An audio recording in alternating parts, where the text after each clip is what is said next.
제가 20살이 되던 그때 대학에 입학을 했고, 그때 학생운동을 하면서 21살이 되던 그해 봄에 저랑 학생운동을 하던 동료가 의문의 죽음을 당했습니다.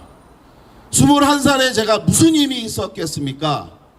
그저 1시간 동안 제 동료가 죽었다는 것에 대해서 울어야 되겠다는 생각부터 들었습니다. 그래서 정말 어린 철없는 나이에 정성껏 울었습니다. 목적의식적으로 정말 엉엉엉엉 울었는데요. 그리고 나서 제가 힘이 있었으면 좋겠다라는 생각이 들었어요. 힘이 있어서 제가 말하는 것이 영향력을 얻어서 누군가에게 내가 말하는 것이 힘이 있어서 내가 말하는 것이 진리고 그리고 그것이 정의가 됐으면 좋겠다. 그렇게 해서 지금까지 30몇 년간 누군가의 억울한 죽음에 대해서 또는 누군가가 억울한 일을 당한 것에 대해서 도움이 되는 사람이 됐으면 좋겠다.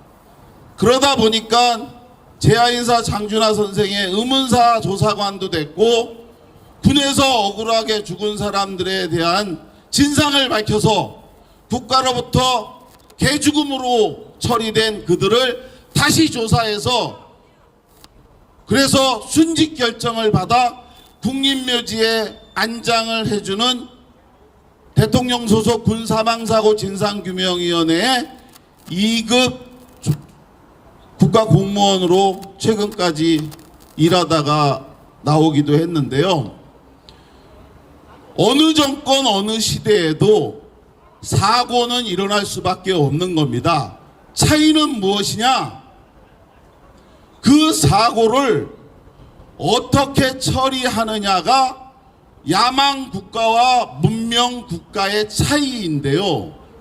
최수근 상병 사건이나 김상현, 김국장, 권익위 사건을 어떻게 처리하느냐, 이것을 가지고 바로 문명 국가와 야망 국가, 이것을 구분하는 거라고 저는 생각합니다. 이것을 묻어두고 있으니까 바로 이 윤석열 정권을 우리는 야만 정권이라고 얘기하는 거고요. 그러다 보니까 스스로 이 윤석열 정권이 자기 무덤을 파고 있는 겁니다. 생각해 보세요. 윤석열 정권이 누구의 억울함을 해결해 주고 있습니까? 이 정권이 출범한 지 2년 반이 되도록 국민 중 누구의 억울한 눈물을 닦아줬다는 말을 들어보신 적이 있습니까?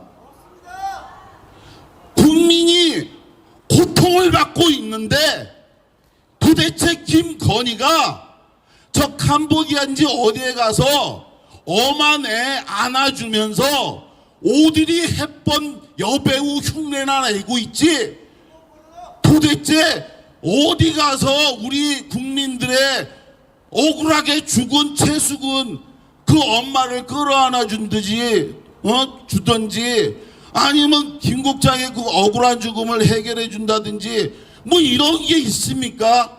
그냥 흉내나 내고 유명 배우 그런 사람들 이런 거나 하고 있는 거 아닙니까? 그러니까 중앙일보도 동아일보도 결국은 이 정권을 버렸습니다. 어제 그제 결국은 이 보수지도 이 정권 버렸어요. 결국은 이 정권 끝났습니다. 정권이 다 서서히 끝나가는 이 시기에 이제 조금만 우리가 포기하지 않고 더 힘을 내면 이제 이 국민에게 고통만 주는 이 정권은 끝이 납니다. 예전에 우리 어르신들 기억하시는 제야인사 함석헌 선생님이 말씀하셨습니다. 장준하 선생님과 함께 싸웠던 그분 함석헌 선생님이 뭐라고 말씀하셨습니까? 생각하는 국민이 있어야 산다고 했습니다. 여러분 생각해야 합니다. 이 방송을 보시는 분들, 비록 우리가 현장에 있는 분들은 작지만 이 방송을 보는 분들은 몇만, 몇십만이거든요.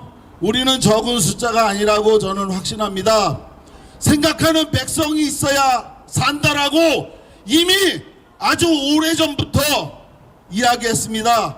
그리고 그 힘으로 우리가 이 대한민국을 만들어 왔는데, 저는 동아일보도 그리고 중앙일보도 버린 이 정권, 이제 조선일보도 버렸다고 생각합니다.